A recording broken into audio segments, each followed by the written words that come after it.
శ్రీగురుభ్యో నమః. హరి ఓం. ఆపదామపహర్తారం దాతారం సర్వసంపదాం లోకాభిరామం శ్రీరామం భూయో భూయో నమామ్యహం. సర్వమంగళమాంగళ్యే శివే సర్వార్థసాధకే శరణ్యే త్రయంబకే దేవి నారాయణీ నమోస్తుతే. అందరికీ కూడా రాహు కేతు యొక్క స్థానాలు అనేటువంటివి మారడం జరుగుతూ ఉంటాయి. ఇందులో అసలు నవగ్రహాల్లో అత్యంతమైనటువంటి విగ్రహాలుగా ఈ రాహుకేతువుల్ని చెప్పడం అనేది జరుగుతూ ఉంటుంది. రాహువు కేతువు సంచారాలు మారడం వల్ల అకాల సర్ప దోషాలు కానీ లేదా వివాహం ఆలస్యం అవడం కానీ ఇటువంటి వ్యవస్థలన్నీ కూడా నెరవేరుతూ ఉంటాయి.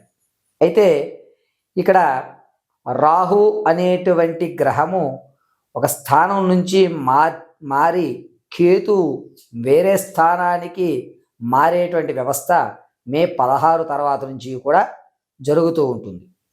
ఈ రాహుకేతువులు ఇరువురు కూడా సర్పానికి సంబంధించిన వ్యవస్థ నడపడము, జ్ఞానానికి అదేవిధంగా నరాలకి వెన్నుముకలో ఉన్నటువంటి అత్యంత సున్నితమైనటువంటి నర వ్యవస్థకి సంబంధించినటువంటి గ్రహాలుగా శాస్త్రయుక్తంలో చెప్పబడుతుంది. జ్ఞానం ప్రబోధించాలి అన్న కేతు గణము అనేటువంటి వ్యవస్థలో మనం తెలియజేస్తూ ఉంటాం. ఇక్కడ రాహువు కేతు అనేటువంటిది మే 16వ తారీఖు తదనంతరం నుంచి మారడం వల్ల కొన్ని జాతకులకు అదృష్టం కలిసి రావడము, కొంతమందికి అపమృత్యువులు అనేటువంటివి ఏర్పడము, కొంతమంది ఆర్థికంగా నలగడము, మరికొంతమందికి ఆర్థికంగా లాభపడము అనేటువంటివి జరుగుతూ ఉంటాయి.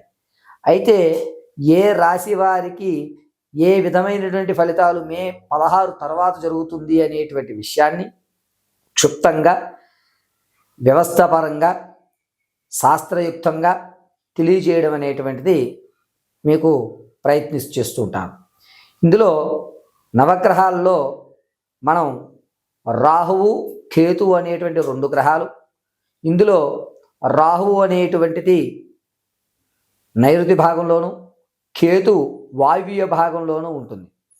ధన ధాన్య అభివృద్ధి చెందడానికి, దినదిన ప్రవర్ధమాన రాజభోగాలు కూడా మనం ఉచ్చింతమైనటువంటి స్థాయికి వెళ్ళడానికి కూడా ఈ రాహుకేతువులు దోహదపడుతూ ఉంటాయి.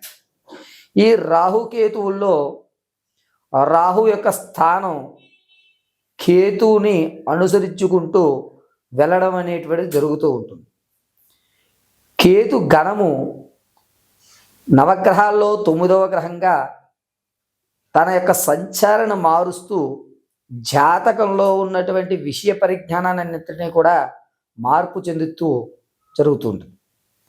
కేవలము కేతువు తన యొక్క స్థితిని మార్చడం వల్ల జరిగేటువంటి విపత్తులు ఏమిటి, ఈ మే నుంచి జూన్ వరకు కూడా వాతావరణంలో ఎటువంటి మార్పులు జరుగుతాయి అనేటువంటి విషయాన్ని ఇప్పుడు మనం కూలంకషంగా చక్కగా క్షుప్తంగా తెలుసుకునేటువంటి ప్రయత్నాలు చేద్దాం. ఇందులో మీనరాశి వారికి కాస్త కలిసి వచ్చేటువంటి అవకాశం ఏర్పడుతుంది. ఏ విధంగా కలిసి వస్తుందయ్యా అంటే, ఇంతకుముందు ఎప్పుడో మీరు ఇన్వెస్ట్ చేసినటువంటి వాటికి రెక్కలు రావడం, ఇంతకుముందు మనం చేసినటువంటి పుణ్య ఫలితాలు ఏవైతే ఉన్నాయో వాటి యొక్క ఫలితాలు అందుకోవడం అనేటువంటి జరుగుతూ ఉంటాయి. మీనరాశిలో ఉన్నటువంటి విద్యార్థులకి మంచి అవకాశం ఉంటుంది. రాజకీయ నాయకులు అంతంత మాత్రంగానే ఉంటుంది. మార్పు అనేటువంటిది రాజకీయ నాయకులకు జరగదు. సినీ రంగంలో ఉన్న వారికి మంచి అవకాశాలు వస్తాయి, మీ పేరు మారుతుంది. గర్భిణీ స్త్రీలు ఎవరైతే ఉన్నారో వారికి మంచి అవకాశం, సత్సంతానం కలిగేటువంటి వ్యవస్థ నడుస్తూ ఉంటుంది.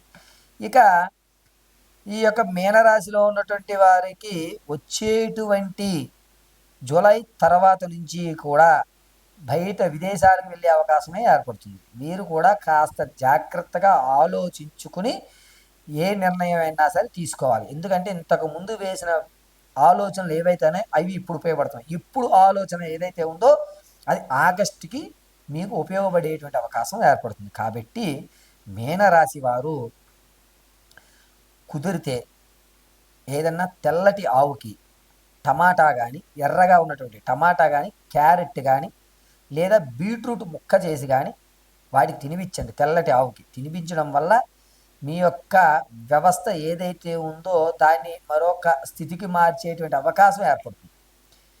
విద్యార్థులకి మంచి ఫలితాలు ఏర్పడుతూ ఉంటాయి. సినీ రంగంలో ఉన్న వాళ్ళకి అంతంత వరకు మాత్రం నడుస్తూ ఉంటుంది. ఈ యొక్క మీనరాశిలో ఉన్నటువంటి వారు కుదిరితే ఈ గోవుకి మీరు ఏవైతే టమాటా, క్యారెట్లు, బీట్రూట్ పెట్టారో అది భుజించేంత వరకు దాని ఎదురుగా నిలబడి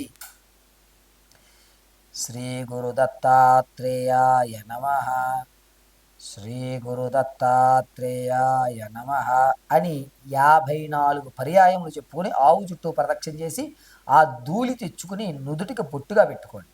ఇలా పెట్టుకుంటే మీనరాశి వారికి ఆగస్టు అంటే ఇప్పుడు తీసుకునే నిర్ణయాలు ఖచ్చితమైన నిర్ణయాలు తీసుకుని ఈ నిర్ణయాలు ఆగస్టుకి మీకు మొలకొచ్చి విత్తనాలు చక్కగా మంచి పంట అనేటువంటిది ఏర్పడుతుంది. కాబట్టి గో గ్రాసము అనేటువంటిది మీనరాశి వారు చేయవలసినటువంటి విషయం. దాని భస్మాన్ని తీసుకుని నుదుటికి పెట్టుకోవడం వల్ల మీకు రావాల్సిన ఆలోచన, మీరు చేసేటువంటి స్థితి అనేటువంటిది మారేటువంటి విషయం ఏర్పడుతూ ఉంటుంది. ఇక మీనరాశిలో ఉన్నటువంటి విదేశాలకు ఎవరైతే వెళ్దాం అనుకుంటున్నారో వాళ్ళకి మంచి అవకాశాలు కలుగుతుంటాయి. మీరు అనుకున్న పనులు ఖచ్చితంగా నెరవేరుతూ ఉంటాయి. విద్యార్థులు మాత్రం కొంచెం జాగ్రత్త వహించి మీ నిర్ణయం అయినటువంటి తీసుకోండి. ఇప్పుడు మీకు కన్ఫ్యూజ్ అనేటువంటిది ఏర్పడేటువంటి విషయాలు ఏర్పడతాయి. ఇది చదువుకోవాలా, అది చదవాలా, ఏం చదవాలి, నేను ఎలా అవ్వాలి అనేటువంటి కొంచెం కన్ఫ్యూజన్ మైండ్ అనేటువంటిది ఏర్పడుతూ ఉంటుంది.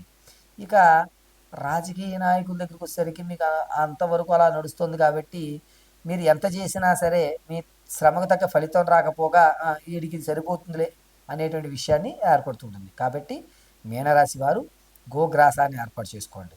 పరమేశ్వరార్పణం. కేవలము నక్షత్రాలు తెలిసిన వారు మాత్రము, నక్షత్ర పాదములు రాశి తెలిసిన వారు మాత్రము బుట్టే సిద్ధాంతి గారు అనుసరించిన దాన్ని అనుసరించి నా మేధా సంపత్తును ఉపయోగించి నేను ఈ ఫలితాలను మీకు తెలియజేయడం జరిగింది. ప్రతి నెల కూడా ఇదే విధంగా రాశి సంచరణ అనేటువంటిది మారుతూ ఉంటుంది. ప్రతి నెల కూడా మన శరీరంలో ఏవైతే మార్పులు రోజు జరుగుతున్నాయో అదేవిధంగా జాతకం అనేటువంటిది ప్రతి నెల కూడా మారేటువంటి అవకాశాలు ఉంటాయి.